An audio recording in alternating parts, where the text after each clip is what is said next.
Hello guys, good evening, Delia with Plant-Based Potential. So, I didn't really want to come on camera, but here I am because this is for you guys. I wanted to just do a couple things. I made some seitan yesterday, courtesy of these guys. The Wicked Kitchen. And they're the Sarno brothers. They're on YouTube. They have tons and tons of inspirational videos, tons of cool ways to do mushrooms, but this one is a seitan that I created. So basically this is the photo that kind of got me into it, right? Looks beautiful. It is a Reuben.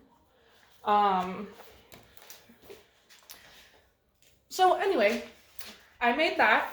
That's very involved. I think you guys should check them out, though, because they make tons of great stuff, and then you might be inspired to buy their book and do it yourself. But I wanted to show you what I got. I've sectioned it out into a few different planks. So I took this one. Let me get turned around here. So this is our seitan. Interesting, right? Looks kind of like a little meat log. What I'm going to try and do for the first time this evening is slice it up like some cold slices and see how the mandoline slicer works for me. I made a crock pot of black beans for the week because meal prep is really, really important. Especially if you're taking stuff to work, it's not always easy to order out every day. You get kind of burned out on the same old stuff. So, crock pot of beans, you can leave them overnight, whatever, get them the next day, keep it on. Next, I was going to show you guys how to do up some tofu, and then these are my seasonings. Typically I do like an egg scramble, but I'm going to do some little planks so that I could do like an egg sandwich. So, maybe you guys want to watch me struggle to get some slices of meat off this thing without hurting myself. These things can be extremely dangerous, so there's that. And with these devices there is a safety mechanism, right? You're always going to want to use the safety, because you start slicing a carrot on this thing and it's going to slice your finger off, and it's going to happen before you even realize it happens. So I've got it on a really low setting. 1 here means it's the thinnest slice. The bigger you go, the wider the slice gets. And then these things here on the side is like if you want to julienne it to different degrees or french fry it out or whatever. There's different options, and if you ever buy one, you can play with it and do your own thing with it.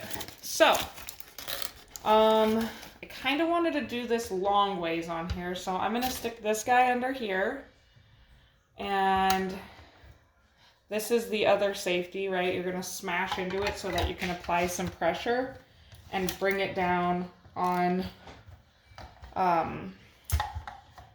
onto the blade. So I need to get this guy secured in. Boom, right?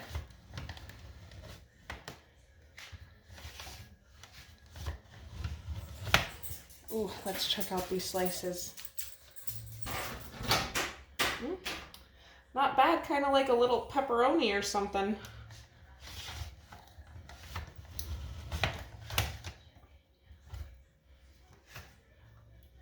Alright, so that's cool. So what I can do with that is I'll stick it in a sandwich or something. Or put it on my egg sandwich. Next is the tofu. So I'm going to bring you guys over to the kitchen with me because tofu can be really watery. So, sorry for my poor quality novice camera skills over here, but it is what it is. Okay, so here we go. Knife, package. I'm going to just put you guys on this real quick with me as I do it. So that you have an idea of how to navigate your tofu if it's ever the first time that you use it. And some people are going to drain this to different levels, and some different meals, depending on what you're making, you'll want to squeeze it out more. A lot of times I've noticed that if you freeze it first and then go to squeeze it, it's less crumbly. So I'm just going to basically apply some pressure to this guy.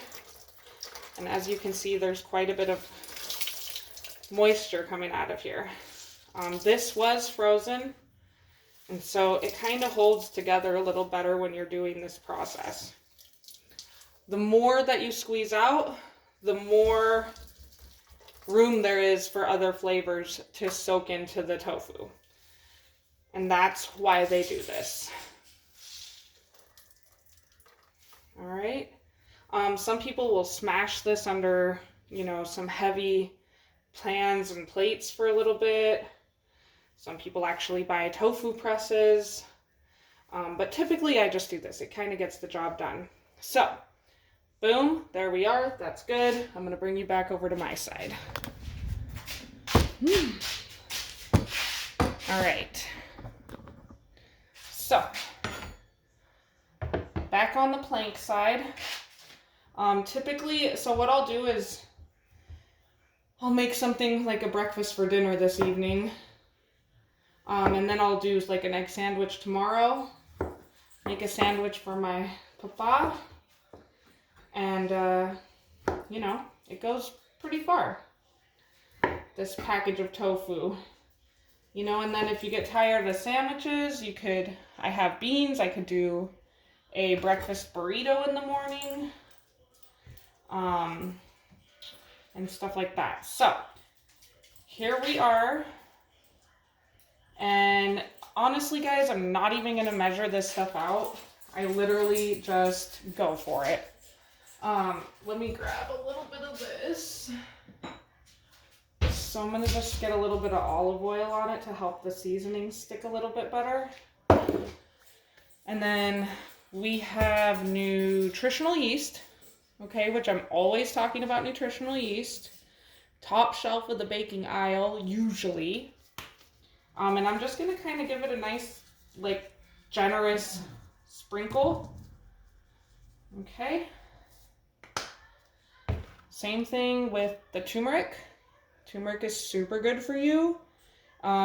These jars can be really expensive, guys, but I want you to know a secret. If you go to the Hispanic food aisle in the grocery store, there's tons of seasonings over there in those little baggies that you can get for pretty inexpensive. And on top of it, and then you can add them to your pretty jars and keep them all nice and pretty in your pantry. All right, so there is a thing about turmeric and black pepper being together, because for some reason, just biochemically in our bodies, it's easier to absorb the amazing properties and anti-inflammatory properties that turmeric has to offer us all. All right, tiny bit of salt. That can go on later. All right, so usually like to give it a little, rub in. And this stuff can be very staining, so you'll want to wash your hands right away when you're done. Don't touch your face and stuff like that. All right, flip these guys over.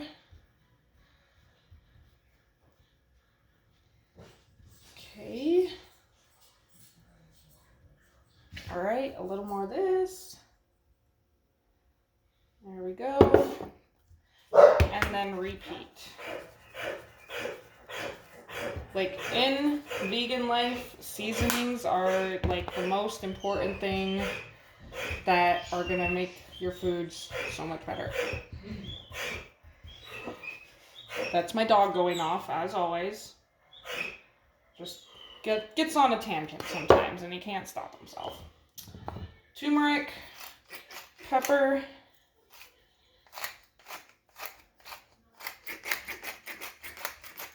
all right. I am gonna go do a quick rinse, really quick. Check out my tofus.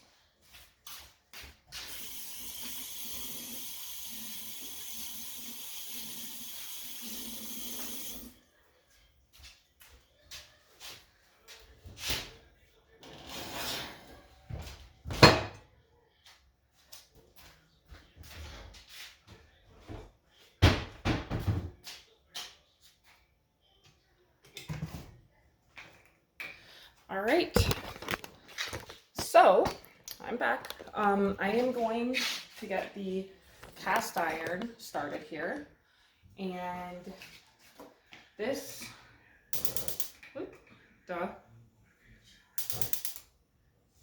this is my favorite pan to cook out of. I just love cooking out of this pan.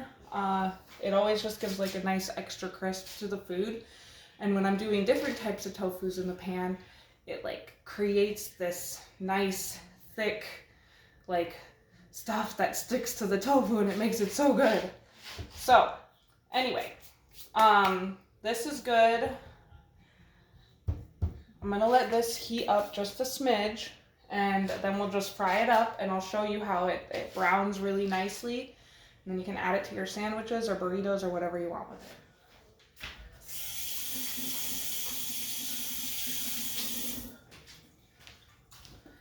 So I don't know if you guys, some people are not in the mood for oil. I tend to use quite a bit of olive oil in my cooking.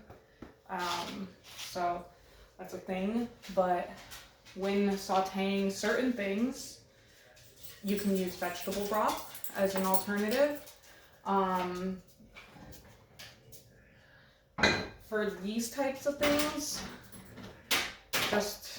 probably just try it on the cast iron itself. Leave a seasoned pan. Or you can do just a really light butter or oil. Alright, so get the old tongs out for this guy.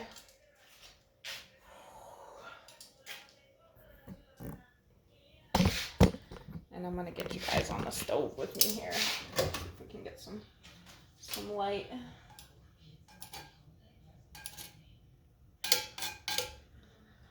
All right.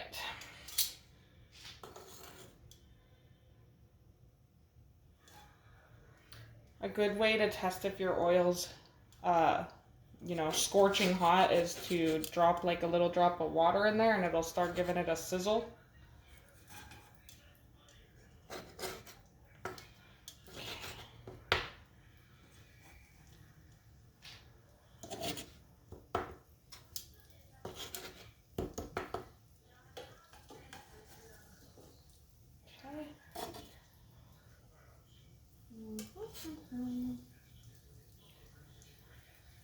All right. So anyway, I wanted to kind of share with you guys tonight the whole thing about food prepping, because it just makes your life so much easier. Beans are super easy to start, just walk away from. This type of stuff literally takes minutes. And then in regards to like getting more fruits into your diet, just fresh vegetables and fruits, like I have grapefruit in the backyard, so I'm trying to get all that taken care of, but eat seasonal fruits. If it's not strawberry season, don't go splurge on a bunch of strawberries. Eat the cantaloupe or whatever it is that's in season, and try and stick with those things that are on the shelf for less, because those are the things that are going to be the best for you that time of year anyways, right? Bananas are always available. You can always add those to smoothies and things like that. And frozen fruits if you're really on the berry kick, which berries are great for you. You should always incorporate berries into your diet all the time. Vegetables, I just buy usually the little baby carrots because they're really easy to snack on. But if it's more cost efficient for you, buy a big old bag of carrots. And one good way to keep them fresh for even longer is, it takes a little prep time, but cutting off the ends of it where the green might grow out of, that will prolong the life of the carrot by not sucking all the moisture out of it. So you can keep them for however much longer your pantry will hold them before they get soft and like pliable. So those are just a few things. Cucumbers, it's easy to grab a cucumber, but you have to do the moment of chopping it up, skinning it, and putting it in a container, because if you don't do that, then you're probably not going to go for the cucumber until it's gone, or bad, you're tossing it in the garbage.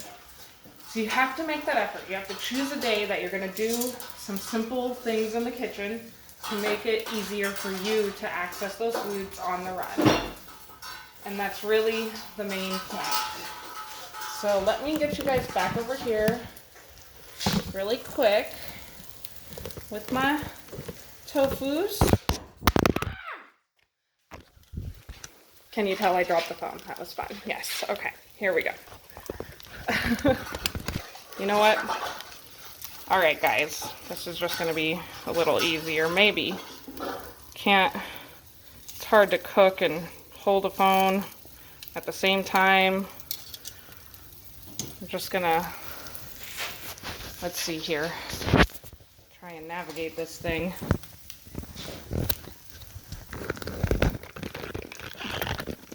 Right?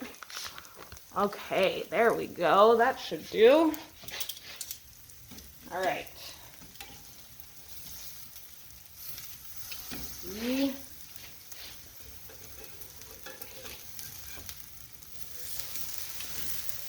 You know, and depending on what you're eating or that craving you're having, sometimes having oil added to it helps satiate those like greasy food urges or cravings when you just want to get down on something not healthy for you. So see how these are kind of browning real nicely.